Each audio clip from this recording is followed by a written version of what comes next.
São Paulo campeão da Copa do Brasil e terei o prazer aqui de conversar no Band News São Paulo com o diretor de futebol são paulino, Carlos Belmonte. Fala, Belmonte. Bom dia, parabéns. Bom dia, Megali. Prazer falar com vocês. Aí, se recuperando dessa conquista, a gente fala que no futebol a felicidade dura pouco. Vem rapidamente a sensação de alívio e que o trabalho tem que continuar. Vai participar conosco dessa entrevista o Leandro Quesada. Quesada, bom dia. Bom dia, parabéns, hein, Megali? Obrigado, meu irmão. Bom dia para Carla. E, Ivan, deixa para a próxima. E um abração e parabéns pro Belmonte. O Belmonte, vamos começar então. É o que você disse, né? A festa dura pouco, começam as cobranças. A gente já está com o olho na Libertadores. Ontem, em entrevista à ESPN, você disse que o time vai perder algumas peças, mas garantiu um São Paulo forte para a Libertadores do ano que vem. Já tem alguma sondagem, já tem algum nome sendo discutido aí nos corredores? Oi, Megali, sim. Sondagem a gente tem sempre, né? E também perder nomes vai depender muito da janela de janeiro, né? A expectativa da janela de janeiro é que mudamos de patamar, na verdade, né? A gente tomou a decisão nessa temporada, na janela do meio do ano, de não vender nenhum atleta. Tivemos propostas, pelo menos para meia dúzia de atletas nossos, tomamos a decisão de não vender. E agora em janeiro pode ser que essas propostas voltem, obviamente. O São Paulo está numa situação agora que se permite só vender pelo que acha justo. Antes vendíamos pela necessidade de recursos. Felizmente, com o apoio da nossa torcida, que tem lotado o Morumbi e aumentado nossas arrecadações, agora, para a próxima temporada, podemos vender sim, mas só pelo que acharmos justos. E chegada de jogadores, obviamente, vão estar ligadas às próprias saídas, né, para entendermos o que precisamos para o elenco da temporada 2024. Mas a gente está falando aqui da intenção de trazer gente do quilate do próprio Lucas, e aí eu já emendo a outra pergunta. Segurar o Lucas nesse time é uma prioridade agora? Prioridade total nossa nesse momento é segurar o Lucas, né? É claro, o combinado não é caro. A gente combinou com o Lucas que seria até dezembro. A partir de agora, vamos conversar, como já temos conversado com o Lucas, com os empresários dele. Nossa intenção é assinar um novo contrato com o Lucas por 3 temporadas, se pudermos. É claro que isso vai depender do próprio desejo do atleta, mas vamos trabalhar muito nesse sentido. O Lucas é fundamental para a gente. É um jogador que chegou há 2 dias, integrou o elenco, virou líder, é um cara fundamental do ponto de vista da gestão que a gente faz aqui do futebol, porque eu sempre digo que o São Paulo chegou ao título, tem muito a ver com gestão de gente, sabe? A gente precisa gerir pessoas, e é isso que a gente fez nesse período todo, montagem de elenco, gerir pessoas para o título chegar. E o Lucas é alguém que nos ajuda muito também nesse perfil. Vamos trabalhar muito pela manutenção do Lucas. E óbvio, para a próxima temporada, tudo depende do mercado, da situação de mercado, de possibilidades, mas o São Paulo mudou de patamar, isso que é o importante. Financeiramente melhoramos e com isso estamos num patamar também de conseguirmos trazer jogadores como o Ramos Rodrigues, que ainda vai se recuperando fisicamente, daqui a pouco pode estar nos ajudando dentro de campo, o Lucas, que já está nos ajudando. Teremos jogadores assim, mas não perderemos a nossa essência, que é manter o time competitivo, trazer jogadores competitivos, jogadores que entendam o valor de vestir a camisa do São Paulo. Foi com isso que nós ganhamos. Claro que o Lucas nos ajudou muito, mas não podemos esquecer que esse time, ainda sem o Lucas, eliminou o Palmeiras nessa Copa do Brasil. Por quê? Porque os jogadores que aqui estão são comprometidos, sabem a importância de vestir a camisa do São Paulo. Quesada? Eu queria saber do Belmonte. Belmonte, os grandes momentos do São Paulo, né, os períodos vitoriosos lá com o Tele Santana, né, bicampeão da Libertadores, bicampeão do mundo, depois também campeão brasileiro, e com o Muricy tricampeão brasileiro, foram projetos sustentados com técnicos de longo prazo. Você vê o Dorival como esse técnico de longo prazo, né? Porque assim, tudo também tem a ver com essa sacada da diretoria do São Paulo de trazer um técnico que tinha sido vitorioso no Flamengo no ano passado e que se encaixou perfeitamente nesse perfil que vocês traçaram. Então, basicamente, essa pergunta, né? O Dorival pode ser, nesse aspecto de longevidade, o que foram Tele Santana e Muricy, e qual seria a importância de um projeto sustentado na figura de um mesmo técnico durante um período maior? Olha, Casado, primeiro, claro, a gente quando tem um treinador e traz o treinador, a nossa expectativa é que ele fique com a gente o maior tempo possível, com o Rogério. O Rogério ficou bastante tempo aqui, desde quando chegou, e fez um trabalho muito bom. Muito do trabalho do Dorival tem todo o trabalho realizado também pelo Rogério e também pelo Crespo. Acho que o melhor é você conseguir manter o técnico pelo maior prazo possível. Mas também, tão qual importante, é você ter uma linha de trabalho, uma linha de condução. Quando sai o Crespo e a gente traz o Rogério, é porque a gente sabia que o Rogério conseguiria absorver e usar muito do trabalho do Crespo. Quando a gente traz o Dorival, a gente também sabia que o Dorival aproveitaria muito do trabalho do Rogério. Então é você não mudar, né, conceitos futebolísticos, né? Ou seja, não sair de um técnico que pensa num futebol de posse de bola, de ataque, para um treinador que tem um outro pensamento, de um futebol que joga um pouquinho mais atrás. Ou seja, por exemplo, o Aguirre é um treinador mais defensivo, o Mano a gente sabe que sempre trabalha muito bem, com muita qualidade a partir da defesa, mas nós tínhamos aqui a ideia de times protagonistas, times que atacassem, buscassem o jogo. Foi assim com o Crespo, foi assim com o Rogério, é assim com o Dorival. Isso é o que nós pensamos de futebol.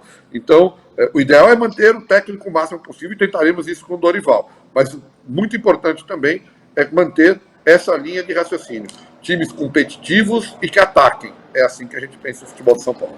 Meu motivo, Ivan, falando aqui, tô aqui de olho nas mensagens dos ouvintes, né? Uma dos pontos chave dessa chegada do São Paulo ao título da Copa do Brasil foi a presença do torcedor, né, de volta ao Morumbi, tanto na Copa do Brasil quanto nos jogos do Campeonato Brasileiro, ingressos acessíveis, estádio lotado no meio de semana, no fim de semana, não importa o horário, a torcida do São Paulo empurrou o time. E aí eu peguei a pergunta aqui do Haroldo, São Paulino lá de Mirassol, perguntando sobre as finanças aqui do São Paulo, e aí o Megali me lembrou aqui, né, da intenção do clube de reformar o Morumbi. A gente hoje tem muito apego ao Morumbi, mesmo aqueles que não torcem pelo São Paulo, porque é uma das arenas antigas, nem arena, né, dos estádios antigos, é uma coisa raiz, né? E aí o pessoal tá com essa pulguinha atrás da orelha. A reforma implica na transformação do Morumbi em uma arena?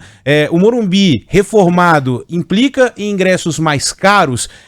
Porque eu acho que essa foi uma receita vitoriosa, né, pro clube chegar à Copa do Brasil, ao título da Copa do Brasil, né? Estádio lotado, preço acessível e um estádio raiz, né, daqueles provocando pressão nos adversários, né, Belmonte?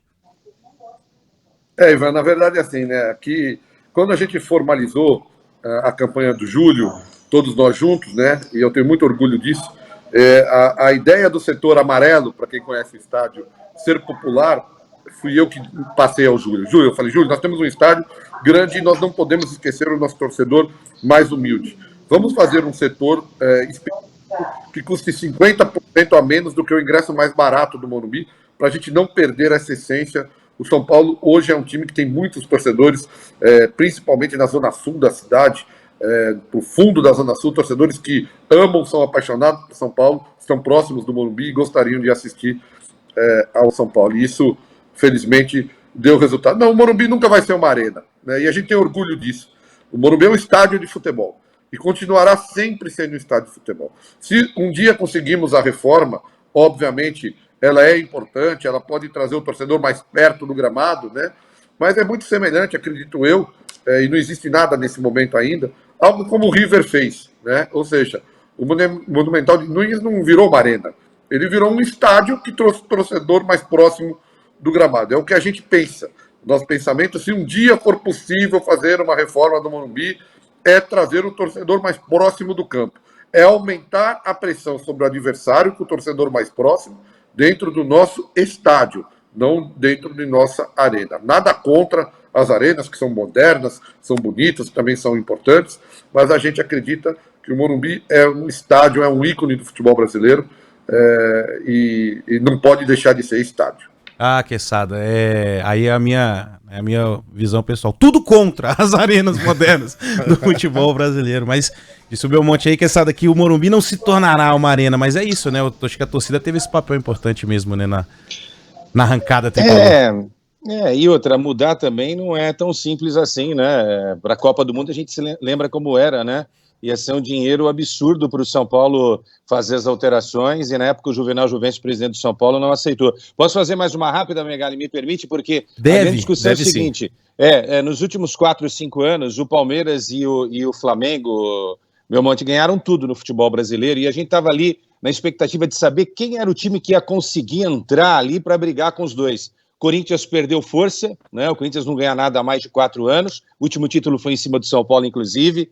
O Atlético Mineiro foi campeão brasileiro, o Atlético Paranense ganha a Copa do Brasil e ganha a Sul-Americana, mas não fugiu muito disso. Então, a pergunta para você, né? Uma pergunta direta. O São Paulo é essa força? Mostrou nesse ano que foi, né? Porque deixou o Palmeiras de lado, deixou o Corinthians de lado e ganhou o título em cima do Flamengo. Mas projetando aí o que vem pela frente, 2024, 25, 26, o São Paulino, o torcedor raiz, né, que vai ao Morumbi, pode acreditar que o São Paulo realmente vai seguir brigando contra esses dois, contra Flamengo e Palmeiras, que tem 2 projetos, né, que a gente concorda, são vitoriosos no futebol brasileiro?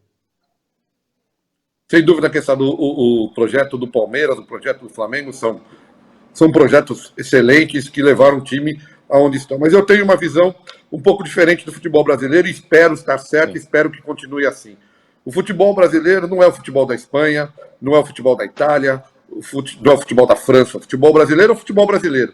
E no futebol brasileiro, São Paulo, Palmeiras, Corinthians, Santos, Flamengo, Inter, Atlético, Cruzeiro, Grêmio. É importante que todos esses times possam disputar e ganhar títulos. E eu acredito que essa hegemonia ela vai durar no futebol brasileiro sempre um período curto. Por quê? Porque todos esses times têm todas as condições de buscar o título. O Corinthians não anda muito difícil, como a gente está vendo, está na semifinal da Sul-Americana, pode chegar à final e conquistar o título. O Inter e o Fluminense estão aí na Libertadores junto com o Palmeiras. Ou seja, todos esses times têm condições de conquistar títulos. E isso é o diferencial do futebol brasileiro, isso que torna o futebol brasileiro maior, mesmo com todas as suas dificuldades. O São Paulo já estava sendo protagonista, como a gente tem dito, nessas últimas temporadas. A gente chegou a 2 finais da temporada passada e perdemos. Em 21 fomos campeões do Campeonato Paulista. Esse ano chegamos agora à final e conquistamos a Copa do Brasil. Ou seja, há espaço, há campeonatos para que mais de um time seja protagonista na mesma temporada. E eu acho que isso é fundamental para a sobrevivência do futebol brasileiro. O dia que o futebol brasileiro tiver só 2 times conquistando, sejam eles quais forem esses times, o futebol brasileiro tende a perder muito espaço, porque nosso campeonato vive da competitividade. Ele não vive, talvez, do melhor futebol do mundo, mas vive da competitividade entre os times. E está aí o Botafogo, por exemplo, hoje, liderando o Campeonato Brasileiro. Isso é importante, eu acho que é assim que a sobrevivência do futebol brasileiro passa por essa situação. Belmonte, você é um torcedor de arquibancada mesmo. Eu digo isso porque o Belmonte foi durante muitos anos o meu companheiro de arquibancada no Morumbi, sempre na parte mais alta, nunca na parte coberta. Para quem não sabe, o Belmonte já foi chefe de redação da Rádio Jovem Pan, portanto era meu chefe, um grande amigo. E eu falo por mim, mas imagino que você tenha essa sensação também. A torcida do São Paulo não é mais a mesma que a gente tinha naquela época, nos anos 2000, nos anos 90. É uma torcida diferente, né? Foi sendo agregado um sentimento, uma energia que não existia no Morumbi, a não ser em alguns jogos de Libertadores. Mas o que eu vi ontem à tarde no Cícero Pompeu de Toledo é algo muito raro, se não inédito. Uma energia diferente, algo diferente está acontecendo no São Paulo. Eu queria saber como é que o clube pretende utilizar essa nova popularidade, esse novo São Paulo, essa nova vibração para reduzir, por exemplo, o déficit nos cofres são paulinos. Como é que o São Paulo pretende faturar com isso? É isso, Megali, é o que a gente já está fazendo. Na verdade, você tem toda a razão. Eu vou aqui também comentar com minha família ontem, toda estava na arquibancada, meu filho, minha mulher e minha filha. Nós somos originários da arquibancada do Morumbi, e é lá, e eu acho que a torcida do São Paulo hoje está muito parecida com a gente, viu, Megali? A gente é essa torcida 15 anos atrás aí, porque é assim que a gente já pensava que o torcedor tinha que ser, e o torcedor, a energia é diferente, financeiramente isso tem sido fundamental. Eu digo que o São Paulo só conseguiu trazer Lucas e Rames graças à folga orçamentária que a torcida nos deu colocando 50 mil pessoas no estádio todo jogo. Isso foi nos dando uma folga orçamentária que nos permitiu tomar a decisão de não vender nenhum atleta no meio do ano e de conseguir trazer o Lucas e o Rames para rechear um pouco mais o nosso elenco. Isso só foi possível em razão dessa torcida que está lotando o estádio em todo jogo. Por isso eu estou dizendo, não podemos nos contentar com o título da Copa do Brasil, que é fundamental. A gente precisa subir no Brasileiro. Por quê precisa subir no Brasileiro? A cada posição que você sobe no Brasileiro, gera aí em torno de 2 a 3 milhões de recursos a mais. Né? Para você ter uma ideia, hoje nós estamos em 13º, se a gente ganha do Curitiba na quarta-feira, subimos para 10º lugar. Isso significa mais de 5 a 6 milhões no cofre ao final da temporada. Mais a renda que o torcedor vai nos dar, você vê onde isso vai. Então, é fundamental que a gente se concentre em subir no Campeonato Brasileiro e é fundamental que a torcida continue lotando o Morumbi nos próximos jogos. Venha com a gente comemorar. Com a torcida no patamar que está e o São Paulo avançando nas competições, nós vamos recuperar financeiramente o São Paulo.